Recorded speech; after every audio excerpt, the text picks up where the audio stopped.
אנחנו ממשיכים.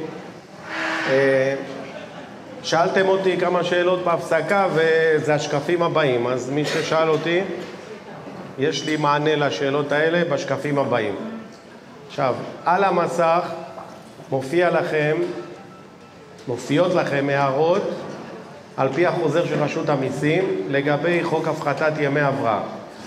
עכשיו, למה השארתי את זה עם צילום מסך של ההערות ולא כתבתי את זה בשקף? כי שלא תגידו מאיפה הבאת את זה, מדוע? הדברים האלה לא כתובים בחוק, הם הנחיות של רשות המיסים ופרשנות שלהם מהחוק. בסדר? אז אלה דברים שלא נמצאים בחוק. אתם לא צריכים לצלם את זה, תעשו בגוגל חוזר רשות המיסים, חוק הפחתת יום הבראה, תקבלו את כל החוזר. לא צריך לצלם את זה, בסדר? מי שרוצה. אוקיי, אז מה עם ההנחיות? דבר ראשון כתוב לנו, החוק חל רק על דמי הבראה משולמים בפועל בשנת 24. וזה מייתר את השאלה הזאת, כן? עובד שהתחיל לעבוד בשנת 24 ויקבל הבראה ב-25, האם גם לגביו מפחיתים את היום הבראה? אז הבנו שלא, רק מה שאני חייב לשלם ב-24, בסדר? לא מה שאני אשלם ב-25. עכשיו, יכול להיות שלא מן הנמנע שהמלחמה תימשך כנראה, ויחילו את החוק הזה גם על 25. ואז יצא חוזר של רשות המיסים ויגיד, מה ששילמתם ב-25 על 24 גם אני רוצה יום הבראה. אז אני לא יודע מה יהיה, אבל זה די צפוי, הייתי אומר. אני, אם הייתי מחוקק את החוק, הייתי זורק אותו כבר על 25 כדי למנוע את הדבר הזה, אבל כרגע זה המצב. הנחיה נוספת בחוק, יובהר כי כל הוראה בהסכם שלפי התשלום דמי הבראה האמורים להיות משולמים בשנת 24 יעשה במועד שאינו במהלך השנה אלא תוקף. אם אתם עכשיו, יש לכם הסכם כתוב עם העובד שאתם משלמים הבראה פעם בשנתיים, נגיד, והעובד הזה אמור לקבל הבראה רק ב-25, אז מס הכנסה אומר אין לה תוקף, זה אומר שאתם צריכים להעביר את היום הבראה בגין 24 שנה. זה כדי שלא תייצרו מצב שתחתימו עכשיו עובד ותגידו לו, תשמע, למה לך לקבל הבראה בחודש אוקטובר? בוא ניתן לך בינואר, ואז לא נצטרך להעביר למס הכנסה את 418 שקלים. בוא, תדחה חודש אחד. אין לה תוקף להוראה הזאת. אם אתה חייב לשלם הבראה, אז אתה צריך להעביר את היום. מה שתעשה עם העובד לא מעניין. עוד הוראה. יובהר כי ככל שנקבעה הוראה בהסכם לאחר 1/1/24, לפיה אין לעדכן את סכום יום ההבראה בשנת 24, אין בכך כדי לגרוע מחובת המעסיק להעביר לפקיד השומה את סכום ההשתתפות שהיה חל אלמלא הוראה זו. זאת אומרת שאם אחרי 1/1/24, אוקיי, קיבלתם, יש לכם הסכם או הוראה שאתם לא תעדכנו את שנת 24, אז גם פה מס הכנסה אומר אין לה תוקף להוראה הזאת, אתם חייבים לשלם לי לפי המחיר שאתם משלמים הבראה. דמי הבראה שלא שולמו לעובד לפי חוק זה לא ישולמו לו גם לאחר תום שנת 24. נכון?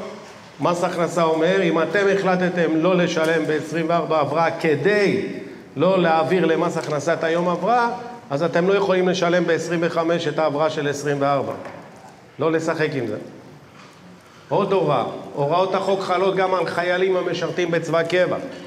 והמשכורת שלהם יורידו. בסדר? עכשיו זה קטע מוזר, תחשבו רגע, חייל מילואים, שעושה עדיין מילואים, והגיע החודש שצריך לשלם לו הבראה, אז אתם צריכים לשלם לו הבראה, כי הוא כאילו המשיך לעבוד. עכשיו מורידים לו יום הבראה בשביל לממן את התגמולי מילואים שלו, כן? אתם יודעים למה?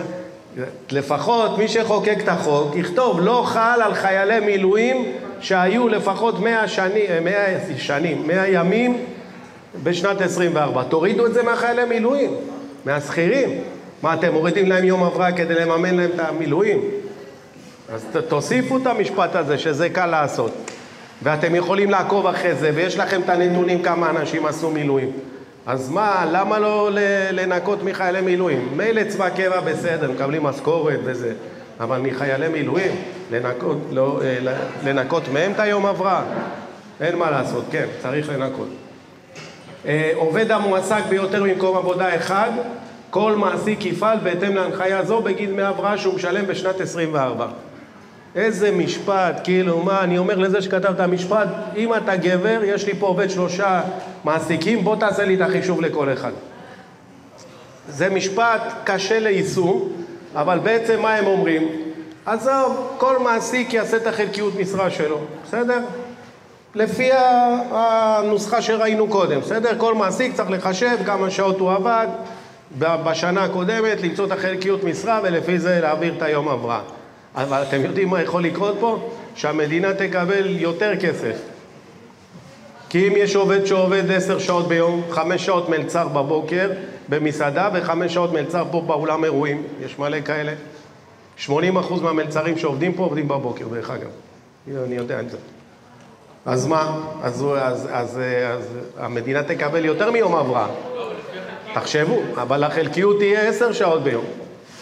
כל אחד יעשה 10, 5 ו5. תחשוב, זה עובר משרה מלאה. נכון? אם הוא היה עובד 8 שעות, אז זה משרה מלאה, אבל אם הוא עובד 10 שעות ביום, 5 שעות אצל כל אחד, אז כל אחד יעשה חלקיות משרה, אז יצא יותר כסף. ופה זה בעיה, אבל אין מה לעשות עם זה, בסדר?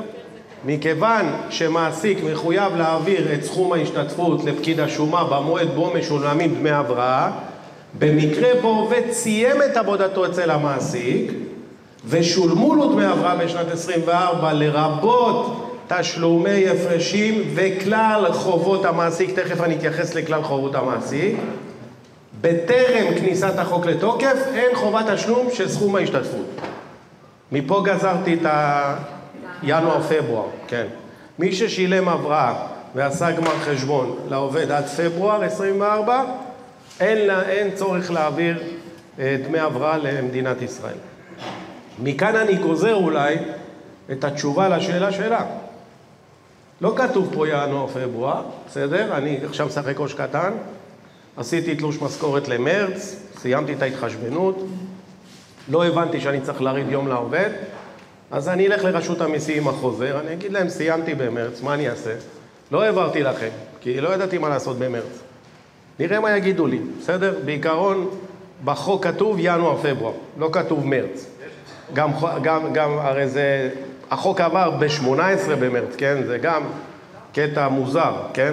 אז אני אגיד שרק העובד התחיל לעבוד אצלי ב-19 למרץ 23, ונכון ל-18 למרץ לא היה מגיע לו. נתתי לו עברה במרץ, כי זה 31 למרץ, אז היה מגיע לו.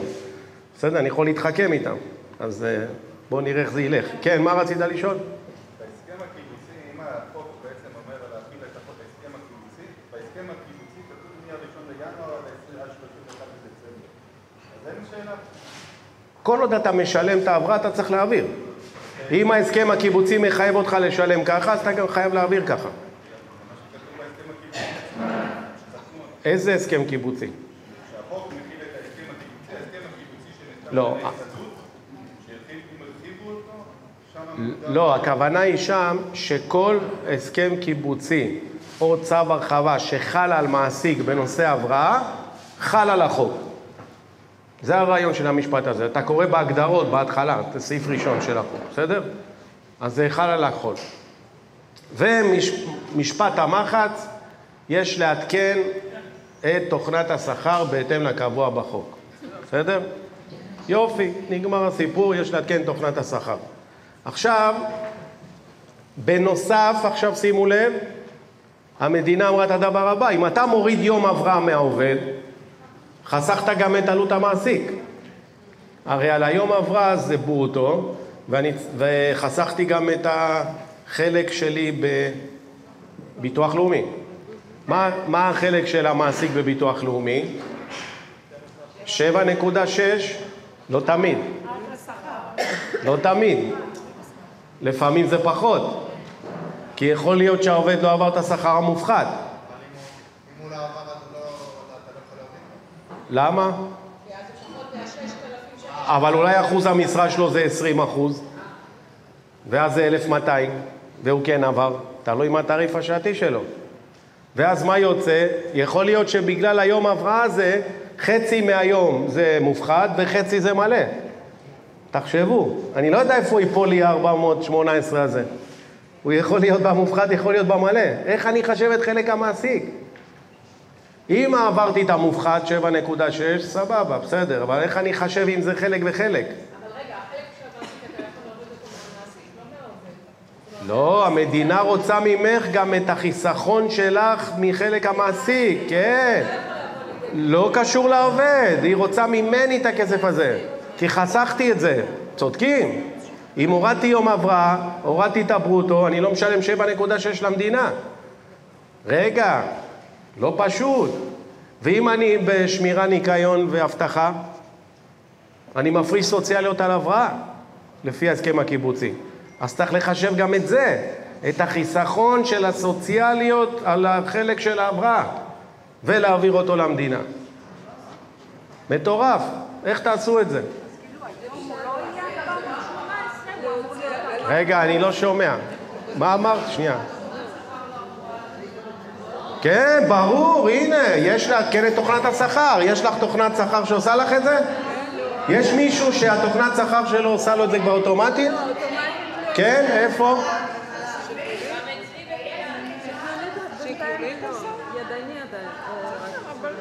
לא שמעתי. את עובדת עם חישובית ו...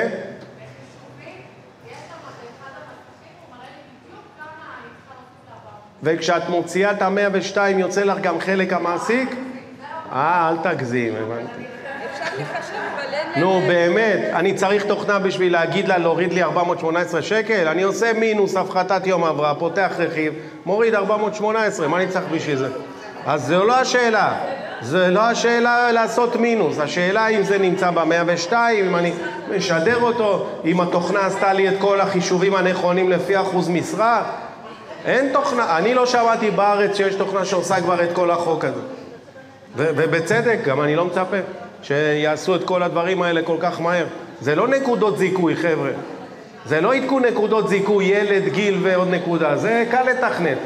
אתם יודעים מה זה כל הסיפור הזה? להתחיל לחשב לעובד משרה חלקית, הפחתה חלקית. זה סיפור, זה לא קל. אז ולכן אני חוזר, עוד פעם, אני חוזר כרגע לרעיון הראשון שלי. ואני אומר, בשנה הלא ברורה הזאת, בשנה שיש לנו ים משימות, מי צריך את המשימה, הכאב ראש הזאת? תורידו יום מלא, גם אם זה משרה חלקית, תעבירו לרשות המיסים, תוסיפו 7.6% על 418, שזה חלק המעשי, גם אם זה מופחד, תנו להם מלא, ותעבירו לרשות המיסים בקוד 010. זה מה שתעשו. תורידו יום, תעבירו יחד עם ה-7.6, שזה חלק המעסיק אחרי מופחד, זה 19.6 אחרי מופחד, 7.6 זה חלק המעסיק, 12% זה חלק העובד, אז 7.6 זה החלק של המעסיק, בסדר? תעבירו אותו לרשות המיסים, הוא בא לציון גואל. אז להוסיף 7.6. מי שיש לו, הוא במגזר עובדי שמירה, אבטחה וניקיון, אז אתם צריכים להוסיף על ה-7.6 את אחוז ההפרשה לקופת הגמל. אם אני לא טועה זה 5% להבראה. וגם על נסיעות. יש פה מישהו עם שמירה, ניקיון ואבטחה? יש פה מישהו שעושה תלושים למגזר הזה? אם אני לא טועה זה 5%. אז להוסיף את האחוז ולהעביר אותו גם לרשות המיסים. כן. כן. אם הפחתת את הברוטו, חסכת את חלק המעסיק. מינוס. בקוד ניקוי 010. הוא פתוח.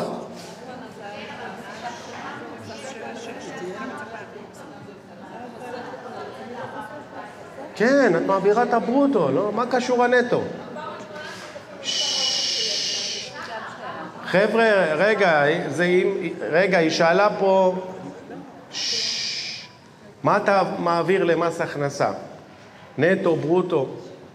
חבר'ה, הורדתם 418 בברוטו, פלוס 7.6, זה מה שמעבירים למס הכנסה. למס הכנסה מעבירים מה שהורדתי מהעובד. אני צינור. בסדר? אני צינור. מוריד מהעובד, מעביר אותו למס הכנסה. על זה אני מוסיף את עלות המעסיק, כי חסכתי את זה. וזה בסדר. לא, בטח שלא. אוקיי, ברור, 418, חלק המעסיק אני מוסיף אותו בשורת קוד ניקוי 010, משלם אותו יחד עם הטופס 102. אם יש לי 10 עובדים באותו חודש שהורדתי, אז 10 כפול 418. או מי שרוצה להתעסק עם משרות חלקיות, אז עושה את החישוב של המשרות החלקיות ומעביר כל אחד את החלק שלו. תעשו את זה ידנית. עכשיו תראו, מי שעושה חישוב עם משרות חלקיות יכול לא להסתבך עם זה. מדוע? כי כאשר אתם משלמים הבראה, אתם משלמים לפי משרה חלקית. אז תמצאו את היום הבראה של המשרה החלקית כמו ששילמתם. עזבו את החישוב של רשות המיסים. נניח שעשיתם חישוב שהעובד עובד 60% משרה וזו המשרה שלו. אז תיקחו 60% מ-418, זה הכל. אל תעשו את החישובים שלהם. אין לכם את זה על מוכן עכשיו. אז תלכו לפי החישוב שאתם משלמים את הדמי הבראה. בסדר? אצלך במיוחד יש לך מלא כאלה. מה פתאום? ארגל? אז שאלתי מי איזה תוכנה. טוב. וגם יוצא לך ב-010? אוטומטית? ב-102? מצאנו תוכנה שעושה את הכל. אלא עם התואר. בסדר. ארגל. טוב? אני לא שומע. חבר'ה, אני רוצה להמשיך או אני אענה על שאלות. אחד מן השתיים. כן. זה מה שאני אומר. כן, שאלו אותי עוד פעם, אני עונה בפעם השלישית על השאלה הזאת דרך אגב, האם אני צריך להעביר למס הכנסה גם את החלק הפנסיוני שמופרש על ההבראה? התשובה היא כן, כי כל מה שחסכתם, מה חסך המעסיק? אותו כסף הולך למס הכנסה. מה חסך המעסיק? חלק וחלק. כל העלויות החלות לרבות ביטוח לאומי שעל המעסיק לשלם 7.6 סוציאליות. זה מה שאמרתי, בסדר? כל מה שהמעסיק חסך על הרכיב הזה, בדיוק. גם הפרשות סוציאליות וגם ביטוח לאומי, אבל לא... זה רק מגזר מצומצם, יש הפרשות סוציאליות על הבראה. בציבורי, בסדר. במגזר הפרטי זה רק שמירה, הבטחה וניקיון. בסדר. טוב. הסוגיות שאינן ברורות בחוק וחלק מהן פתרנו. אלה הסוגיות שהיו לא ברורות. בסדר, אחד. ענינו, עובד שהתחיל לעבוד ב-24 ואני משלם לו ב-25, אני לא מעביר את הכסף. התחיל לעבוד במרץ 24, פברואר, לא חייב להעביר לו ב-24 את ההבראה, אני דוחה את זה לשנה הבאה, אני גם לא מעביר את היום הפחתה.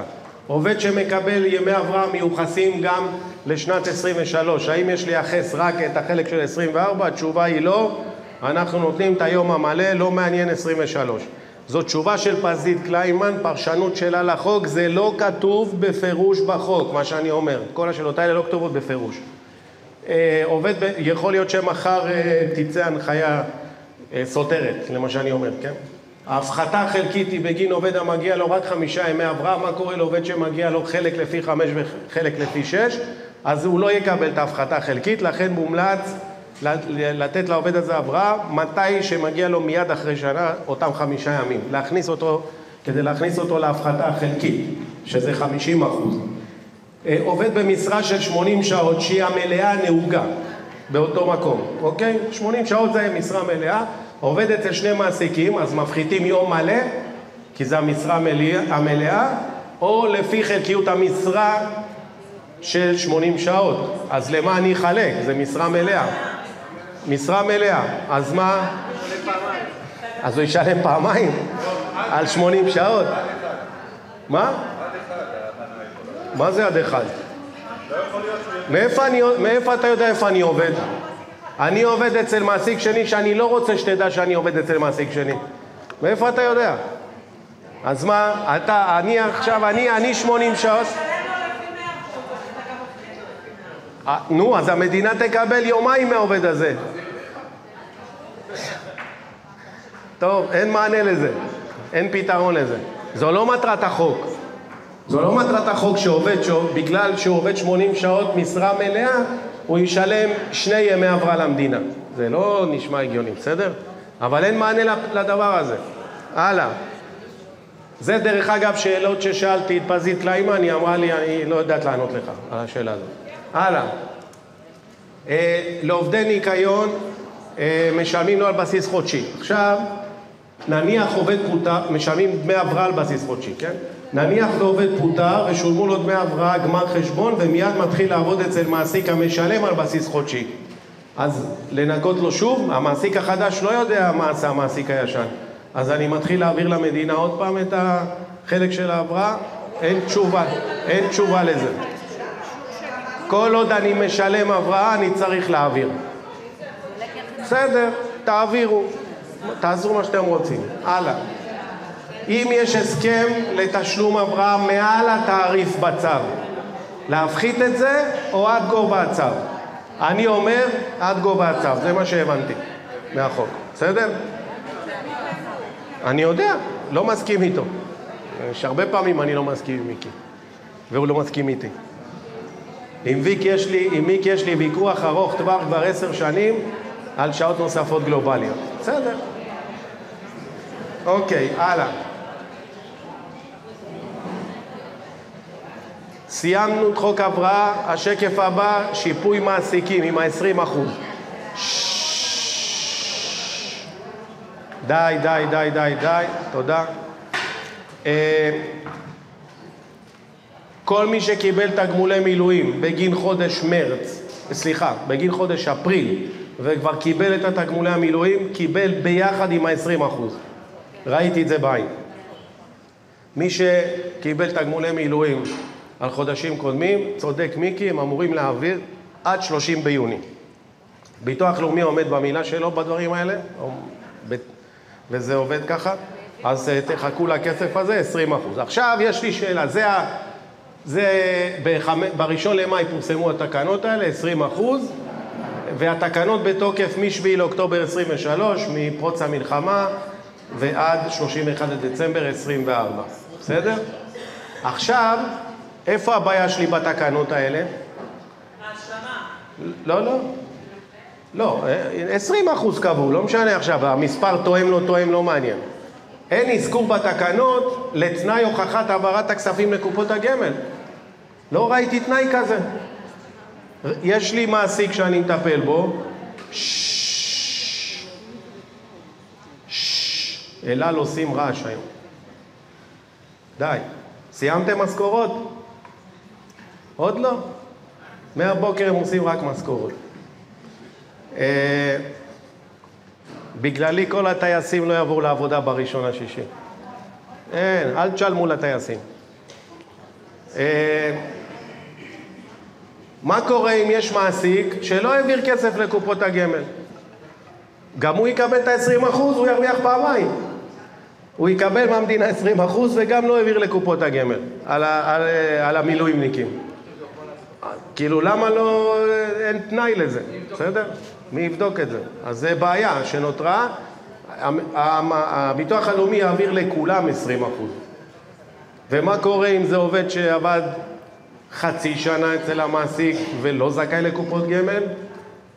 אין אזכור לעניין הזה. עובד שהתחיל לעבוד נניח בראשון לאוקטובר, והפקידו לו רק במרץ נגיד, פלוס מינוס 6 חודשים, לא היה לו קופות, המדינה תעביר למעסיק 20%, הוא כבר עזב בפברואר, אז לא הייתה חובה למעסיק, אז המעסיק יקבל 20%, כאשר החלק שלו היה רק 7.6 נניח, ביטוח לאומי בלבד. אז הוא במקום לקבל 7.6 הוא יקבל 20%, אז מה, זה המעסיק ירוויח עליו על העובד הזה? ואם יש לי 10 עובדים כאלה, לא יודע, אז אין אזכור בחוק לתנאי, אני לא צריך להביא שום טופס לביטוח לאומי, אוטומטית הביטוח הלאומי ייקח את הברוטו שהוא העביר למעסיקים, יש להם את זה במחשב, 20% לבנק של המעסיק, בסדר? ללא תנאי. זה מישהו שבל 19, לא ב-20. לא, 19-20 אין מילואים. כן, הוא בשירות סדיר. שווי רכב. המשיכו את החוזר של המלחמה, חידשו אותו, ואמרו שכל עוד הצמדתם רכב לעובד שנמצא במילואים והרכב ברשותו, אין צורך לחייב אותו בשווי רכב על הימים שהוא נמצא במילואים, בסדר? כן, הוא צריך להביא לכם מכתב שהרכב היה ברשותו בשטח כינוס בכרם שלום, בסדר?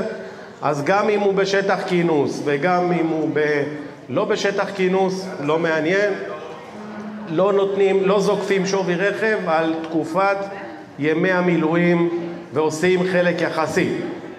אם העובד שוחרר ממילואים ב-15 במרץ, אז אני עושה לו שווי רכב שבועיים. עכשיו, מי שלא עשה את זה, תעשו את זה החודש רטרואקטיבי, אין בעיה. זה הסיכום שנתי.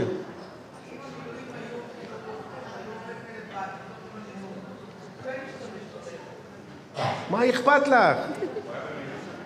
מה אכפת לך? ישתמש, לא ישתמש, תביא הצהרה שהוא היה במילואים וזהו. מה עכשיו יעקבו אחרי המילואימניק אם הוא נסע לחופש הביתה ביומיים?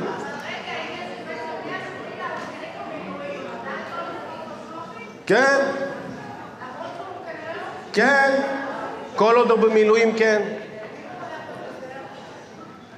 טוב, אז את הימים שהוא היה בבית תורידו מהחישוב שלי ותזקפו שווי, שהמדינה תרוויח עוד כמה גרושים עליכם. סבבה. הלאה.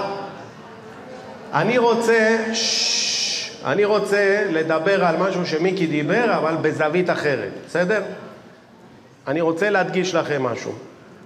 בכל שנה בחודש אפריל, פלוס מינוס, אגף האכיפה של משרד העבודה מפרסם כמה עיצומים כספיים הוא גבה, בסדר? שימו לב, אגף האכיפה בשנת 23 עבד עד ספטמבר. כשהתחילה המלחמה, לקחו את כל המפקחים לעבודות אחרות, אף אחד לא עשה אכיפה אצל המעסיקים. ב9 חודשים של עבודה ב-23, המדינה גבתה 63.5 מיליון שקל ממעסיקים. עיצומים כספיים. אין לי בעיה עם הסכום, צריך לשלם גם לעובדים שבודקים, הכל בסדר. יש לי בעיה עם הסכום, אין לי בעיה, אבל לא משנה. עוד לא החלטתי אם יש לי בעיה. עכשיו, הם מתגאים בזה שכתוצאה מביקורות, הם הצליחו גם לקחת מהמעסיקים 2 מיליון שקל שהיו צריכים להיות משולמים לעובדים. למשל, לא שילמתם ימי חג, אז עשו תיקון ושילמו לעובד את ימי החג, לא הפקדתם לקופת הפנסיה, אז אמרו למעסיק, טוב, לא הפקדת, תפקיד עכשיו, אז הוא הפקיד. זאת אומרת, מתוך הבדיקות שהם עשו, 2 מיליון שקל הלכו לטובת העובדים, החזר כספים, ו-63 מיליון שקלים המדינה גבתה מתוך 97 מיליון שהיא הייתה אמורה לגבות, עשו הנחות, הפחתות וכדומה. אבל תראו איזה קטע פה.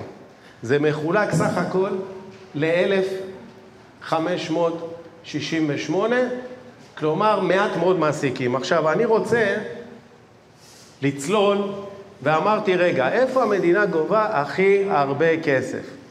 מתוך ה-63 מיליון, 41 מיליון היא העברת סכומים שנוגעו למי שלא יועדו או העביר באיחור, 218 כוונות חיוב. תחלקו את ה-41 מיליון 218, זה כלום.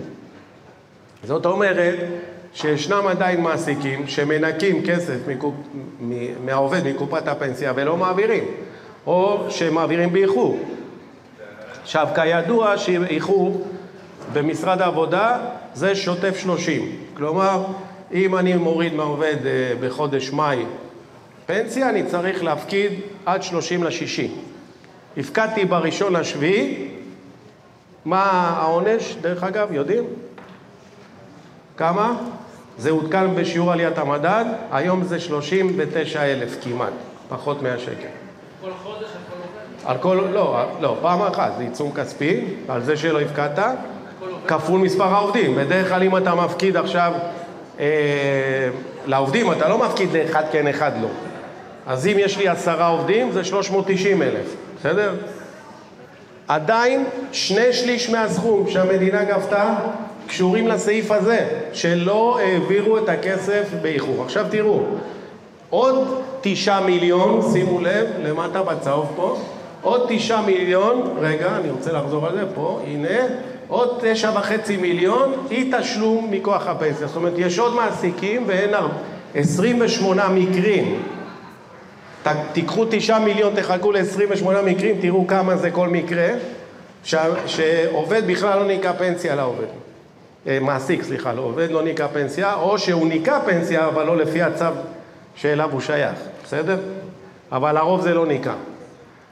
כל שנה שאני קורא את סיכום העיצומים הכספיים, תמיד זה שני הסעיפים האלה שמקבלים כ-80% מהעיצומים הכספיים. כמה פעמים מעסיקים יעברו באור אדום ולא יבינו שמשרד עבודה לא מוותר על זה, בסדר? לכן אתם חייבים כחשבי שכר להרים דגל אדום ולהגיד לא עוד. מעסיקים יקרים, חובה להפקיד לפנסיה ובזמן. זה בדיוק כמו מס הכנסה, בדיוק כמו ביטוח לאומי. אתמול שואל אותי מעסיק בוואטסאפ, תגיד לי, אם אני חותם הסכם עם העובד שאני לא מפקיד לו לפנסיה, זה אפשרי? באיזה סרט אתה חי? באיזה סרט אתה חי? אז עניתי לו, כן, תחתים אותו גם שאתה לא מוריד לו מס הכנסה ולא ביטוח לאומי ולא מס בריאות. תעשה לו תלוש ברוטו, אל תוריד לו כלום. תן לו את הברוטו נטו. עליי, אמרתי לו. בסדר? די, נו, פנסיה זה דבר, תקשבו. אם אני לא משלם למס הכנסה ניקויים בזמן, 15 לחודש, שילמתי ב-30, מה קורה? ריבית הצמדה, קנס 300 שקל, בסדר, לא שילמתי פנסיה בזמן, יום אחד 40,000 שקל. ואחר כך מסתבר שהפנסיה שהייתי צריך להעביר לעובד זה 230 שקל. כי המשכורת שלו זה 1,000 שקל רק. זאת אומרת, עכשיו אין קשר, אין קורולציה בין הסכום שהייתי צריך להעביר לעיצום הכספי. זה כמו החטא ועונשו. עשיתי את החטא, יש לי עונש, לא משנה מה גובה החטא, כן? אז לכן צריך להקפיד. עכשיו עוד דבר. תראו, עדיין יש מעסיקים שמפרים את חוק שכר מינימום. 6.5 כמעט מיליון שקלים הפרת חוק שכר מינימום. התקשרתי למפקח במשרד העבודה בירושלים. יש לי נייד של אחד מהם. אמרתי לו, תגיד לי, ראיתי באתר 6.5 מיליון. איזה תוכנת שכר נותנת לחשב שכר לא לשלם לפי שכר מינימום? איך אתם עולים על זה? שעובד... כן, יש לך אדום, צהוב, ה-102 לא יוצא. כאילו, איך אתם מצליחים לגבות 6.5 מיליון? מה, יש תוכנות שכר שלא עובדות לפי החוק? הוא אומר לו, הכל טעויות של חשבי שכר. אני אומר לו, אז זה חשב שכר עושה טעות. אז הוא אומר, טוב, יש טעויות של אי ידיעת צו הרחבה שאליו אתה שייך, כי שכר המינימום שונה. אז התוכנה היא גולם. תוכנה לא יודעת באיזה הסכם קיבוצי. דרך אגב, הצעתי לתוכנה אחת. כשאני מגדיר חברה, להגדיר הסכם קיבוצי, ואז הוא אמר לי, בא לתוכנה, תגיד לי, אתה אידיוט, אתה יודע מה זה עכשיו, אני אכניס את כל ההסכמים קיבוציים שיש במשק, ואני אעקוב, מחר זה לא יצא לי נכון, יעדכנו את ההסכם קיבוצי, אני צריך לשלוח עדכון, אתה יודע כמה כסף זה יעלה לי? תעזוב אותי, יש לי שכר מינימום אחד, מי שרוצה שיעשה את התיקונים אצלו. צודק. אז אם אתם עכשיו עושים משכורות לקבלנים, לתעשייה, או כל גוף שההסכם הקיבוצי, השכר מינימום גבוה יותר, התוכנה לא יודעת לתרגם את זה. ואז אתם נותנים שכר מינימום לא נכון. עכשיו תכף תראו עוד דוגמה. מצב שני, שמעט מאוד תוכנות יודעות להגיד לכם התראה, כאשר יש נער שמשנה את הגיל שלו באמצע החודש. בין 16 ל-17, צריך להתקן שכר המינימום. יש כאלה שיודעות לעשות את זה, תוכנות יש שלא. עכשיו הוא בן 16 התחיל לעבוד, נתתי לו שכר מינימום לשעה, פתאום באמצע החודש הוא החליף ל-17, אני ממשיך עם השכר מינימום של 16. צריך לתת לו עוד שקל. אמרתי לו, על שקל הזה אתם לוקחים 39,000? מה הוא אמר לי? תשנה את החוק, זה החוק. על השקל הבודד הזה, הוא אומר, בטח, 39,000 שקל, עיצום כספי על השקל הבודד הזה. ועוד דבר, שימו לב לנקודה הבאה. הבאתי לכם דוגמה שאמרו לי אותה מאגף האכיפה. שכר מינימום כפוף ל-182 שעות. ואצל נערים, לכמה? 173. נערים זה 173, במגזר המבוגרים 182. איזה חודש אנחנו עכשיו? מאי. מי שעושה משכורות בחודש מאי יראה שהשעות הרגילות זה 186. כי במאי יש 31 יום ויש יותר ימים. ואז מה עושה חשב השכר? רושם 5,880. בא משרד העבודה, אומר לו, כמה שעות רגילות יש לך במאי בתלוש? הוא אומר לו 184, 185. אז הוא אומר לו, הפרת את שכר מינימום. כי היית צריך לעשות 5,880 חלקי 182 כפול 185. אז מגיע לו עוד 24 שקלים לעובד הזה. אין, אסור, כל חודש הוא בחודשו. אז בפברואר ניצלת. אבל בחודשים ארוכים, מה לעשות שיש יותר מ-182 שעות רגילות? על זה, על ה-23 שקלים אתם לוקחים 39,000 שקל מהמעסיק? ברור. בסדר? אלה מרבית המקרים. טעויות מטומטמות אני קורא לה, שאתם רושמים שכר מינימום ולא שמים לב שיש יותר מ-182 שעות בחודש הספציפי הזה. ולכן מומלץ בעובדים שעובדים על שכר מינימום לעבוד על בסיס שעתי. תן לו את השעות שלו כפול שכר מינימום לשעה ולא תעשה טעויות. בסדר? למה לשלם 6.5 מיליון שקל למדינה עיצומים כספיים על שטות כזאת? חבל על הכסף. עוד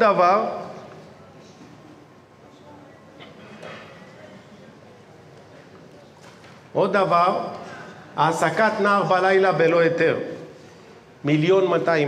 סכום מטורף. סך הכל 3 מעסיקים. תחלקו את זה ל3, תראו כמה זה. יש לאחרונה הרבה מאוד מעסיקים שיש להם, לאחרונה, זה מאז המלחמה, מחסור בכוח אדם. והנערים הם לא מגויסים לצבא עדיין, ויש הרבה שעות פנאי, גם הרבה לימודים, היום לא מתקיימים כל כך לימודים, ומעסיקים נערים בדרך כלל במסעדות, אולמי חתונות וזה, כי אין כוח אדם. אז מעסיק מוכן לשלם עיצום כספי, גם אם הנער יושב פה באולם וממלצר עד שעה 12, 1, עד שהוא מפנה את השולחנות. ואסור להעסיק נער אחרי השעה איזה? 11 וחצות בתנאי שאתה מחזיר אותו הביתה, וזה חופשת לימודים רשמית וכדומה. מה זה 11 היום, חבר'ה? זה כלום. בדיוק. אז לכן עדיין מפרים את המעסיקים, ואמרו לי שמעסיקים שמפרים את זה, אמרו אנחנו מוכנים לשלם עיצום כספי, אין לנו עובדים. אוקיי, אז תשלמו. בסדר? חבל.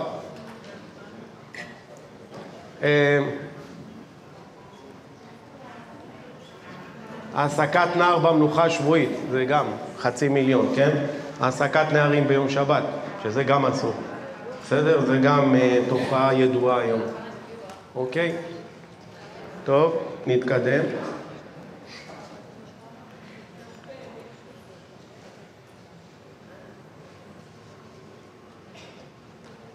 פה יש סיפור שקשור לנושא של הפנסיה, ושימו לב כמה מסוכן זה לא להפקיד לפנסיה. יש פה סיפור של אדם שלא הפקידו לו לפנסיה והלך לעולמו. בסדר?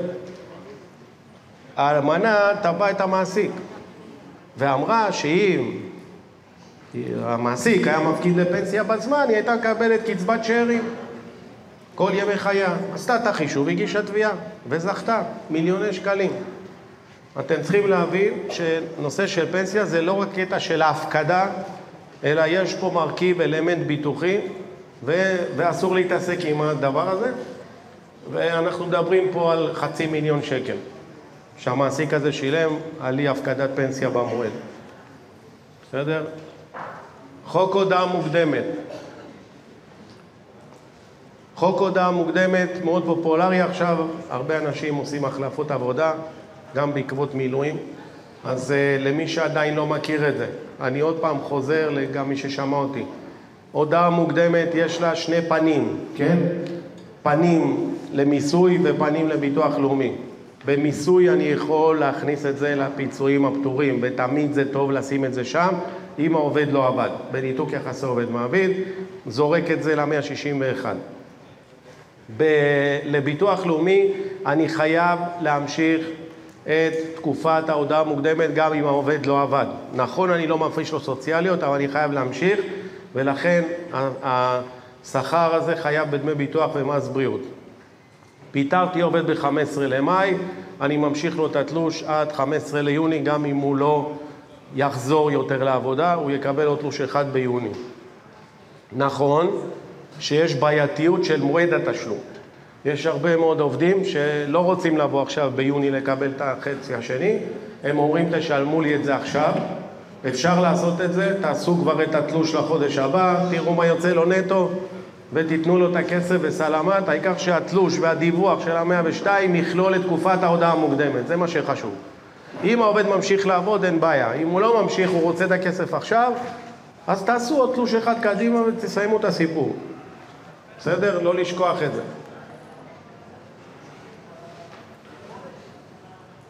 בפסק דין קסטרו, האדון, אתה שאלת אותי, בסדר? תעריף שעתי. שימו לב, אפילו בית הדין לעבודה התלבט בסוגיה, האם עמלות מחירה אני צריך להוסיף לתעריף של הדמי חגים. וזו שאלה שתקפה הרבה מאוד לעובדים שעתיים, שעובדים על בסיס שעתי, וכאשר הם עובדים על בסיס שעתי ויש לכם תעריף לשעה בתוכנת השכר, והעובד היה אמור לעבוד 8 שעות ביום חג, אתם עושים 8 כפול התעריף השעתי. בא העובד הזה, קסטרו, אופנה ידועה במדינת ישראל, ואמר לו, אני הייתי בחנות, הייתי מקבל עמלות כל חודש על המחירות בחנות, אני רוצה שתוסיפו לי את העמלה לתעריף השעתי לדמי חגים. ברור שהעמלה היא חלק מהשכר הקובע לפנסיה והפרשה לפיצויים, אבל אתם לא כללתם לי את הדמי חגים בעמלה, ופה פסק הדין בארצי, זה הגיע לארצי הסיפור הזה, באזורי נקבע שהעמלה היא חלק מהשכר החייב בדמי חגים, והארצי הסכים, בסדר?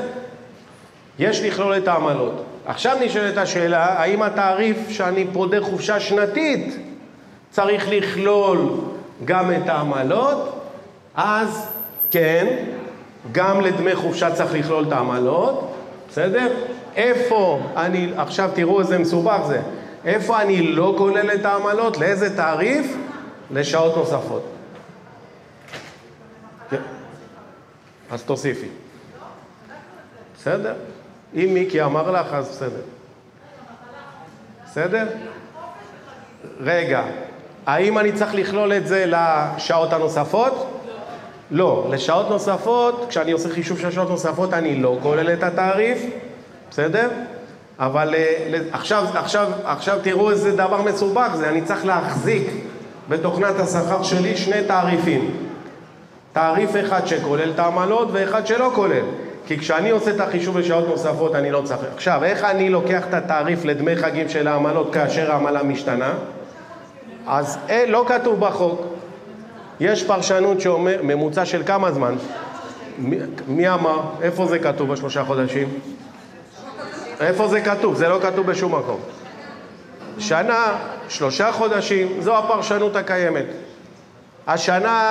את השנה לקחו מחוק פיצויי פיטורים, סעיף 9, על תשלום על בסיס שכר קבלני, אבל זה לא קשור למה שאני אומר עכשיו, אבל משם לקחו את ה-12 חודשים, וה3 חודשים זה אמרו אפשר גם ככה. אז גם זו שאלה שלא הגיעה לפסיקה, איך עושים את הממוצע, לפי כמה, בסדר? אם מישהו התחיל לעבוד עכשיו? אז תעשי ממוצע של עכשיו, בסדר? טוב, הלאה.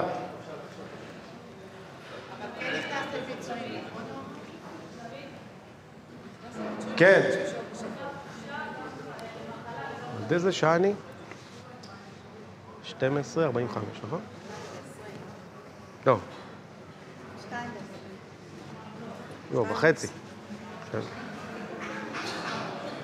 טוב, נתקדם.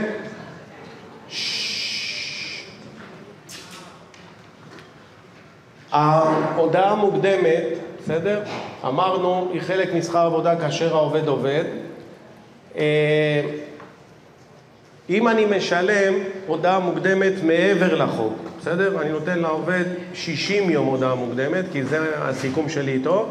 מה שמעבר לחוק אינו יכול להיכלל ב-161, ולכן הוא יהיה גם פטור מביטוח לאומי. זה כמו רכיב ניתוק יחסי עובד מעסיק, בסדר? אז אם שילמתי הודעה מוקדמת חודשיים, החודש הראשון יהיה חייב בדמי ביטוח לאומי כל תקופת ההודעה המוקדמת, לגבי החודש השני הוא יהיה פטור מביטוח לאומי בדומה לפדיון חופשה.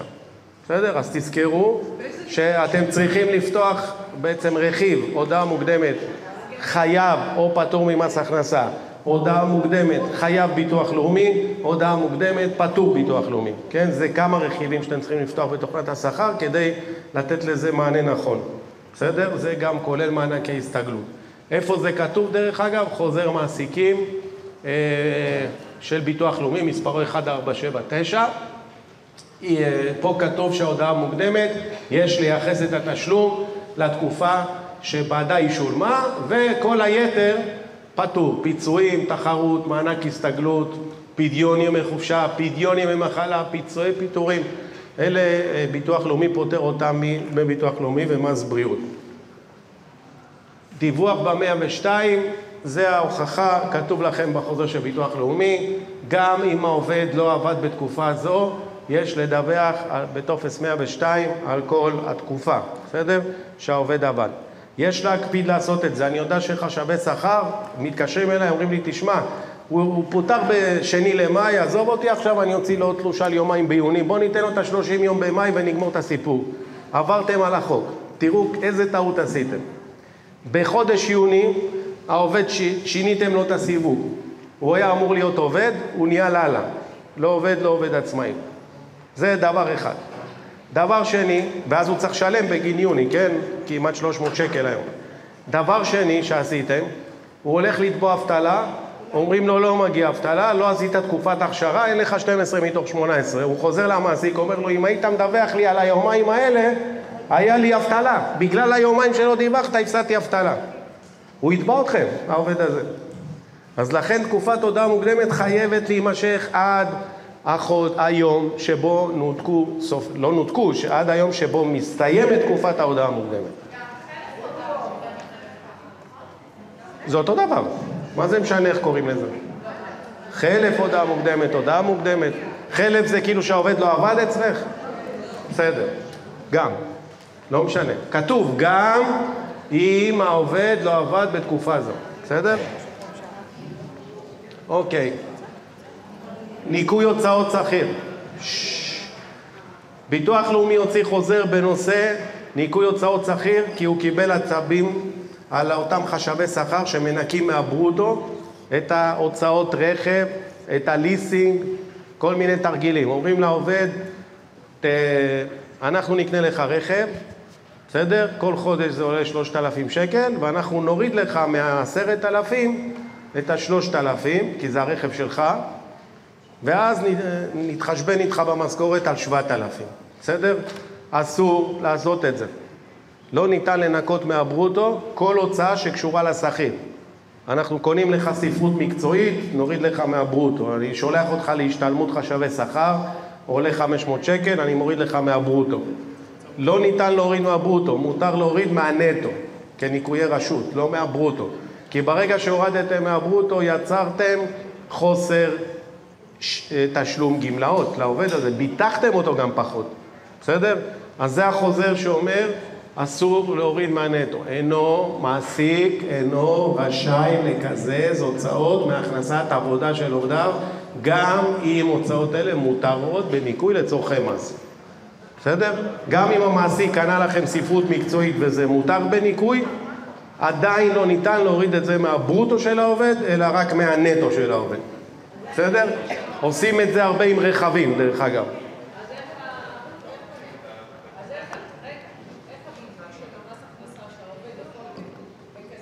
שילך למס הכנסה, יגיש דוח שנתי ויבקש מהם לנקות את ההוצאות מהמשכורת. אבל את לא פוגעת לו באלמנט הביטוחי. כן. לא נתן, את מנקה לו מההכנסה, את עושה לו מינוס.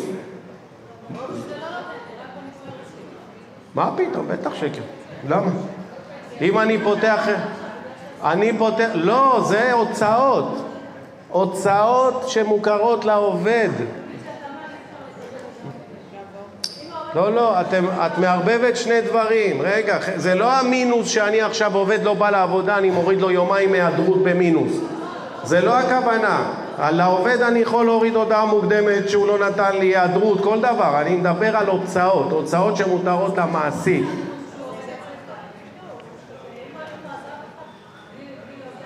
יופי, אז אני מוריד לו את זה כימי היעדרות ממה שמגיע לו. מה זה? לא, מה פתאום, אין דבר. אז תחליפי תוכנה, מה? ואם אני צריך להוריד יום היעדרות, מה את עושה יום היעדרות? גם את מורידה מניקוי רשות? נו, אז מה זה משנה איך קוראים לרכיב? אז תפתחי רכיב שנקרא למה לא באת, תקראי לרכיב. ותורידי לו במינוס. מה זה משנה? גם בגמר חשבון עובד מסיים ואני מנקה לו את הכל מהנטו. לא מהנטו, לא מהברוטו. אוקיי, אז לשים לב לניקויים האלה. בביקורות ניקויים מחייבים אחר כך להחזיר את זה חזרה מגולם, כן? זו המשמעות שאם אתם עושים את הטעות הזאת, כן? טוב, זה הדוגמאות שאתם עושים. ביטוח לאומי נתן לכם דוגמאות כי הם עלו על זה בביקורות ניקויים, או חנייה, ביטוח מקצועי, שדרוג רכב, המעסיק מעמיד רכב צמוד וזוקף לו שווי, העובד בוחר ברכב יקר יותר, אז זה תוספת ההוצאה עבור הרכב היקר, משלם את המעסיק, ואז היא מקזזת את זה מהשכר של העובד. אז רק מהברוטו, כן? תשלום עובד בגין חריגה בהוצאות, זה מה שהוא אמר, תן ביס מיקי, נגיד אמרתם לעובד עד 300 שקל, העובד ישתמש ב-500 שקל, אתם באים מורידים לו 200 מהברוטו, זה לא מהברוטו, צריך להוריד מהנטו, בסדר? הכל מהנטו.